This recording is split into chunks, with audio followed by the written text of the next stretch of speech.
좋은 아침입니다. 여러분 간밤에들 다 평안하시고 또 좋은 그러한 아침을 맞으셨습니까?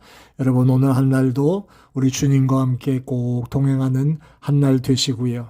제가 주일날도 말씀을 전했습니다마는 눈을 열어 아래를 쳐다보지 말고 내 환경을 보지 말고 눈을 열어 하나님을 바라보고 하늘을 쳐다보며 위로하심을 받고 힘을 얻는 그런 여러분들이 되시기를 바랍니다. 시선을 바꾸면 행복이 찾아옵니다. 아멘. 저는 갈라디아서 4장 말씀, 이 초반의 말씀을 가지고 벌써 세 번째 시간을 오늘 진행합니다. 예수님이 오시기 전까지 우리는 어떤 모습이었을까라고 하는 것을 월요일 날 아침에는 우리가 종의 모습으로 있었다라고 하는 말씀을 드렸고요. 어제 아침에는 세상에 유치한 초등학문 아래에 있었다. 거기에 종 노릇했다. 그 말씀을 드렸습니다. 오늘은 세 번째, 예수님이 오시기 전까지 우리는 어떤 상태였는지. 여러분, 예수님이 오시기 전까지는요, 우리는 아버지 없는, 어머니 없는, 어버이 없는 고와 같은 상태에 있다가 예수님이 오심으로 말미암아 하나님의 자녀로 분명히 되었다는 사실을 오늘 말씀을 드립니다. 5절 말씀을 제가 읽어드릴게요. 율법 아래에 있는 자들을 속량하시려고 우리로 아들의 명분을 얻게 하려 하십니다. 6절에 보니까 너희가 아들이므로 하나님이 그 아들의 영을 우리 마음 가운데 보내서 아빠, 아버지라 부르게 하셨다. 7절 말씀에 보니까 그러므로 내가 이후로는 종 아니고 아들이니 아들이면 하나님으로 말미암아 유업을 받을 자니라 그랬습니다. 여러분 5절에 율법 아래 있는 자들을 속량하셨다라는 말씀이고요. 우리로 아들의 명분을 얻게 하려 하심이니라 했습니다. 영어 성경에는 이런 글을 쓴 글들이 있습니다. So that we might receive adoption as children 이런 말로 번역을 했습니다.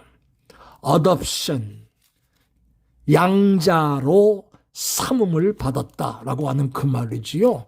하나님의 양자로 채택이 되었다라고 하는 말이에요. 그렇습니다.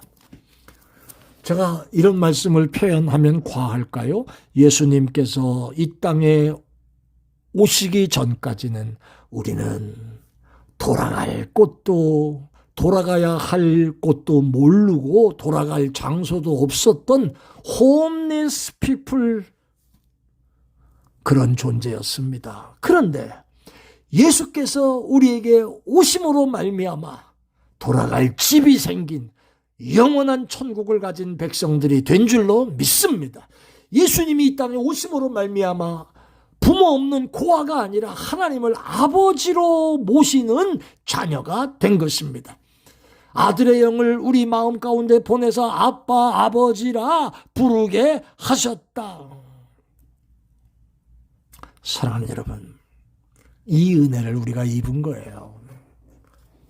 바울은 오늘 본문 6절, 7절에서 이렇게 결론을 내리잖아요. 너희가 아들인 고로 하나님이 그 아들의 영을 우리 마음에 보내셨다. 아바, 아버지라가 부르게 하셨다. 더 이상 홈리스 아니다 그 말이에요. 그러므로 내가 이후로는 종 아니고 나그네도 아니고 쓸모없는 것들도 아니고 노예도 아니고 아들이니 아들이면 하나님으로 말미암아 유업을 이을 자니라. 아멘. 저는 이런 예와 한 토막을 말씀드리고 오늘 말씀을 맺으려고 합니다.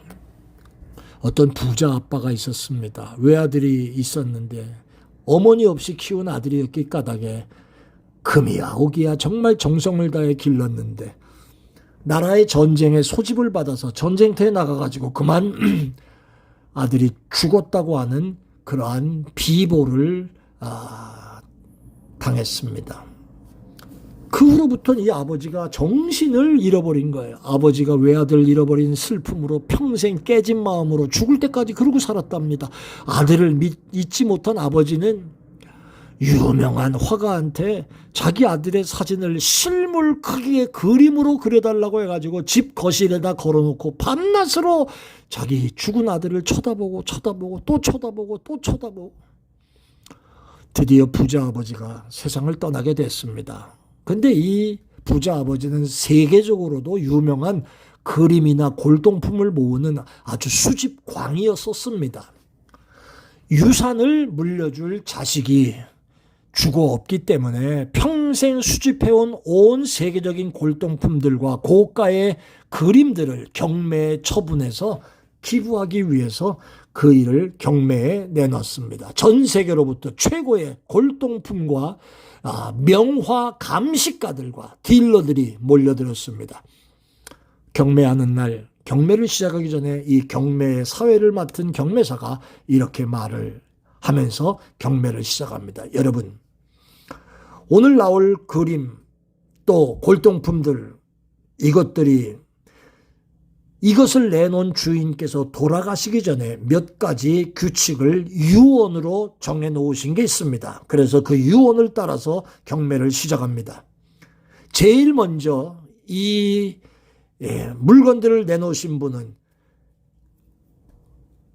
자기 아들의 그림이 그려져 있는 그림부터 경매를 시작하라고 유언으로 남기셨습니다.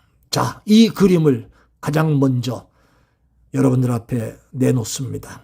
원하시는 분은 이제 가격을 맺고 시작하시기를 바랍니다. 사람들이 아무도 이 아들의 전신 그림에 대해서는 관심이 없었습니다. 관심이 없지요. 그게 중요한 걸. 그리고서 이내 불평을 했답니다. 그따위 그림 집어치고 유명한 그림, 골동품들 빨리 내놓으세요. 그거부터 경매합시다. 빈정거립니다. 그래도요. 이 경매에 온 사람들의 아우성에도 불구하고 이 경매를 맡은 사람은 한 점 흔들림이 없이 그냥 아드님의 그림부터 경매 처분을 해야 합니다. 원칙대로 합니다. 자, 200불부터 시작하겠습니다. 누구 사실 분 없습니까? 200불도 어떤 사람에게 큰 돈일 수도 있는데 그런데 그놈의 200불도 아무도 손을 드는 사람이 없었대요. 그런데 한 남자가 뒤에서 손을 들었습니다. 그 남자는 세상을 떠난 주인의 하인이었습니다. 주인을 돌아가실 때까지 섬기면서 주인 집에 살면서 주인의 아들까지도 길러줬던 사람이었습니다.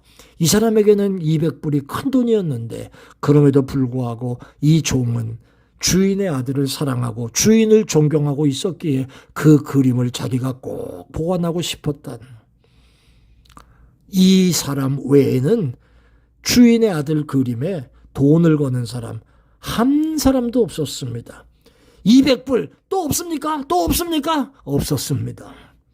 다른 사람들은 모두 값어치가 나가는 다른 것에 관심이 더 많았기 때문입니다. 드디어 주인 아들의 그림은 200달러를 내놓은 주인 하인의 손에 넘어갔습니다. 이제 다른 골동품과 명화들을 경매 처분할 것을 기대했던 관중들 앞에 경매를 맡은 이 사회자가 이렇게 말합니다. 여러분, 오늘 경매에 와주신 거 감사합니다. 이제 경매는 여기서 다 끝납니다. 사람들이 막 아우성칩니다. 이 뭔 얘기냐고. 그랬더니 하는 말이 이 물건을 내놓으신 주인께서는 유언장에 남기신 또 다른 한 가지 규정이 있는데 제가 읽어드리겠습니다. 그러면서 주인이 남긴 유언장을 읽습니다. 내 아들의 그림을 가지는 사람이 누구든지 간에 나머지 모든 것을 갖게 될 것입니다. Whoever takes my son get everything. 모든 사람이 깜짝 놀라네. 저 사람이 모든 걸 갖는다니 말도 안 된다. 하지만 말이 됐습니다. 사랑하는 여러분, 오늘 우리 주 예수 그리스도를 사랑하셔서 그 아들 예수님을 마음에 모시는 모든 분들 누구든지 하나님 아버지의 모든 것을 상속하게 된 줄로 믿습니다. 이 말씀의 은혜가 여러분들과 함께 하시기를 예수 이름으로 축원합니다. 아멘. 은혜로우신 하나님 고맙습니다. 예수님 덕택에 이렇게 종 노릇하지 않고 아들 노릇으로 주님을 따를 수 있는 제자로 천국을 소유한 자로 구원받은 백성으로 살게 하심을 감사합니다. 주신 은혜 기억하고 주님 나라 갈 때까지 잊지 아니하고 주님을 섬기는 종들 되게 해 주옵소서. 예수님 이름으로 기도합니다. 아멘. 고맙습니다. 주님 되시고 내일 아침에 뵙겠습니다.